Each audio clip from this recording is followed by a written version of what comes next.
aquí tant si fes una feina de peu com fos, encara que només adreces els ferros, encara no el martell, l'ocupo.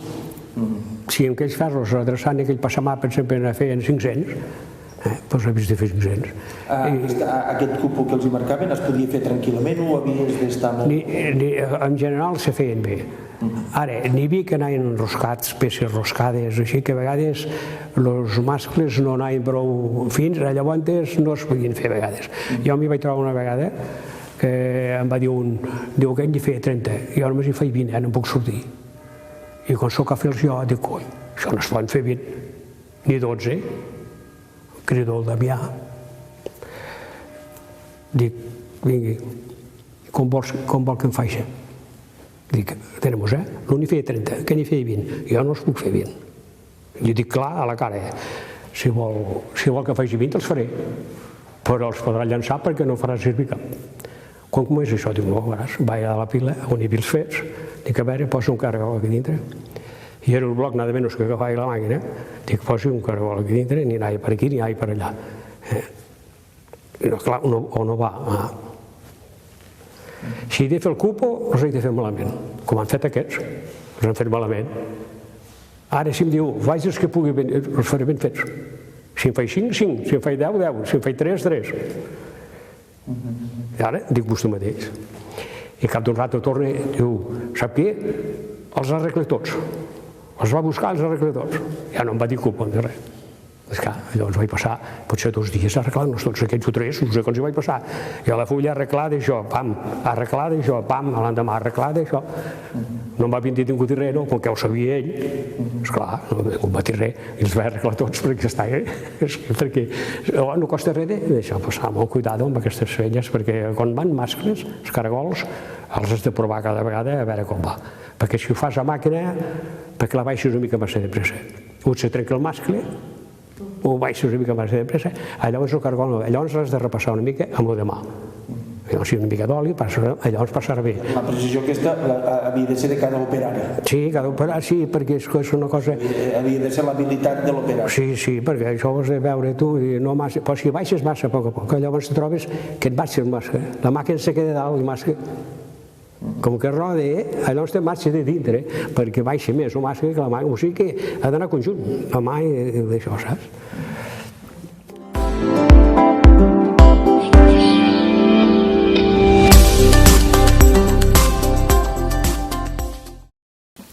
Quan vostè treballava... Que una vegada, doncs, ens vam ajuntar tots, que volíem cobrar més, i ens vam fer anar allà amb el senyor Fermín al despatx, i ens va dir, el que no estigui bé, la porta és prou gran. I tots vol dir tots els treballadors de la fàbrica? No tots, no, els peons. Ah, els peons. Els peons. Quants éreu? O bastants. Bastants. Sí, sí. No teníeu cap representant vosaltres? No, nosaltres mateix. I la resposta va ser aquesta.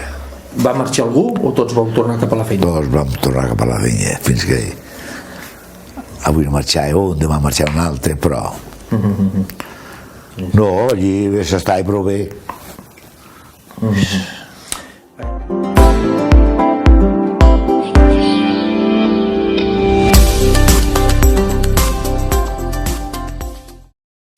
Sí, aquestes són... No, en part d'aquestes hores que fèiem, de les 9, fèiem 9 hores.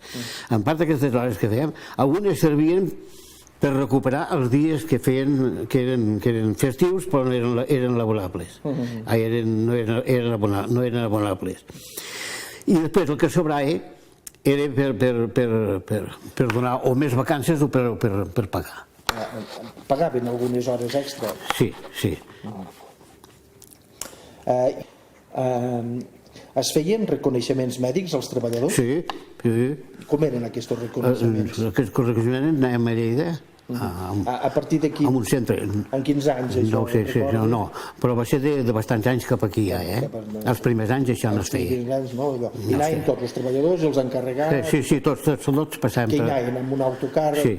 Tots el mateix dia o en diferents dies? No, tots el mateix dia no, anàvem fent seccions, que diguéssim, a part. Seccions i això. Va veure's obligat a agafar la baixa? Per què?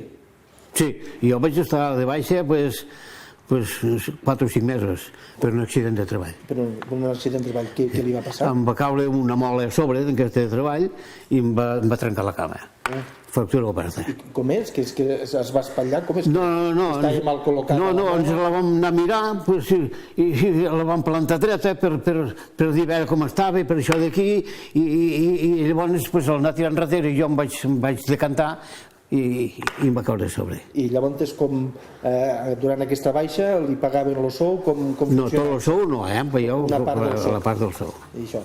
I això, clar... Això va ser quan jo tenia cap allà uns 30, la nena tenia 4 o 5 anys, deu ser l'any 32 o 33.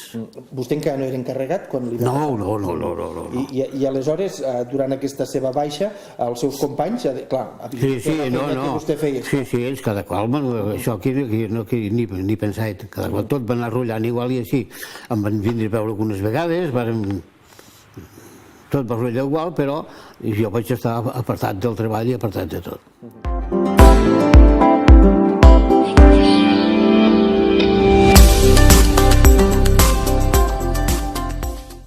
Ara reconeixent tal com anava la penya, jo crec que aquest home feia bé.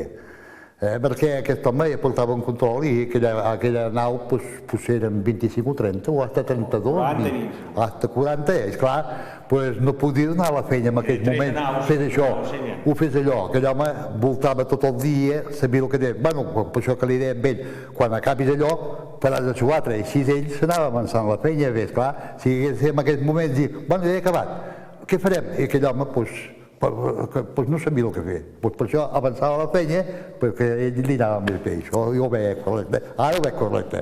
Abans no hi queiem aquestes coses. Però ara, com ja has treballat amb altres fàbriques, amb altres puestos, veig que ho feia. Per mi ho feia bé. És que, a veure, no, amb això no. El que passa que sempre n'hi havia algun que es passava. Perquè el que he explicat abans, si una persona feia una feina, el que t'he explicat, que feia 10 peces, doncs, clar, si aquell senyor hagués fet 10 peces no passava res, perquè les podies fer bé i deixar-les bé. Però aquell senyor, si en feia 15, ja quedava gravat 15. I, esclar, després fer aquelles 15 pessetes, tens de córrer més. I, esclar, nosaltres mateix s'acceleràvem la feina. I allò ja quedava marcat a la fulla. I això creava un cert conflicte entre els treballadors? No, jo que recordo no. Hi havia bona unió, jo parlo ja de mitja edat, i quan tenia 14 o 15 anys, 14 anys que estava a la fàbrica, hi havia bona unió amb tots, el Talga, jo crec que hi havia bona unió amb tots. En Malícia crec que no hi havia ningú. Després va passar algun cas, després ja va passar... Allà t'has de comptar que deixaves la cartera allà i no te la prenia ningú, deixaves ja penjat i allà no et tocava mai res de ningú.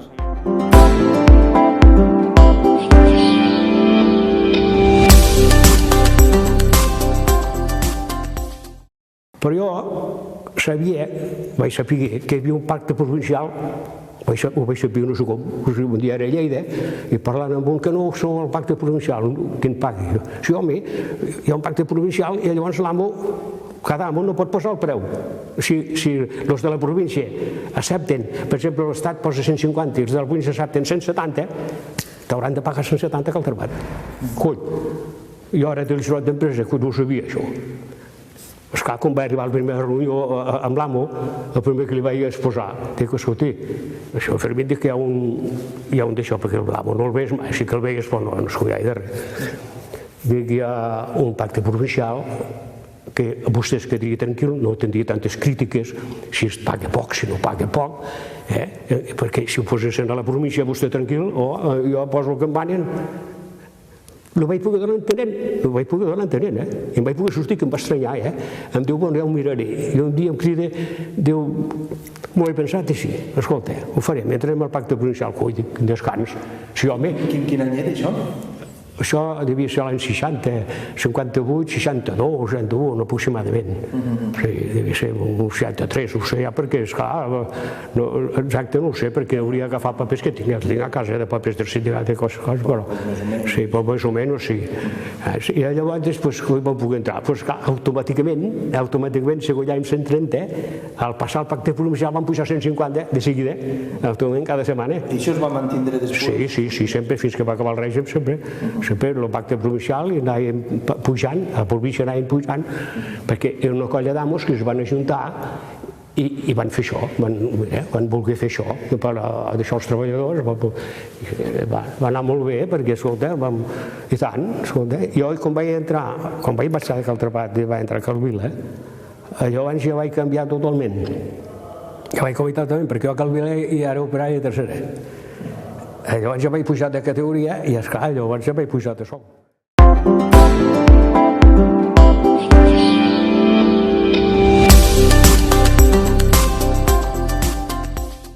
Unes peces petites, però no variava gaire. La puntualitat de la penya, com la recorda? Molt puntual. Molt puntual. Sempre tenia de córrer perquè saps que sonava la sirena? Sí. Doncs el segon toc de sirena, el primer toc de sirena era automàtic, però el segon toc era manual, i el tenia de fer jo. I sempre tenia de córrer tota la fàbrica per fer el segon toc de sirena. Sí, controlava la sirena. I entràvem per la primera porta i a vegades si la trobaven tancada tenia de passar tota la fàbrica corrents per fer el segon toc de sirena. Per fer el segon toc de sirena.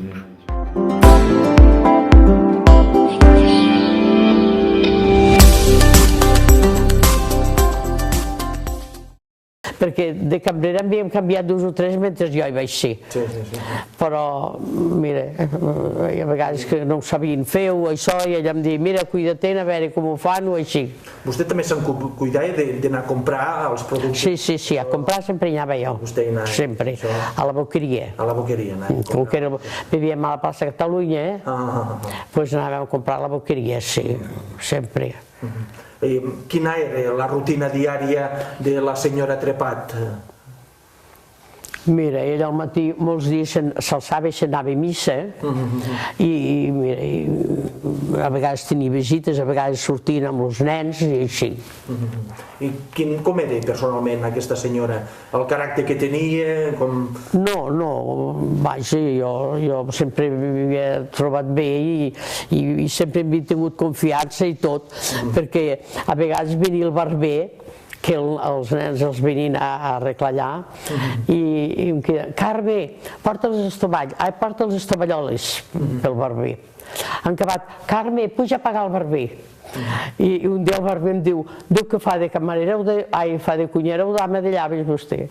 Dic, mira, faig el que em toqui, el que em diuen que faci. No, vull dir que jo m'hi trobava bé. I el senyor Trepat que marxava els dilluns i tornava a... No ho sé, pujar i baixar, sí, però no me'n recordo què feia. I les festes sempre allí. Sempre estava allí. I no, era un home molt amable i molt d'allò. A casa tenia un carinyo i una d'allò molt.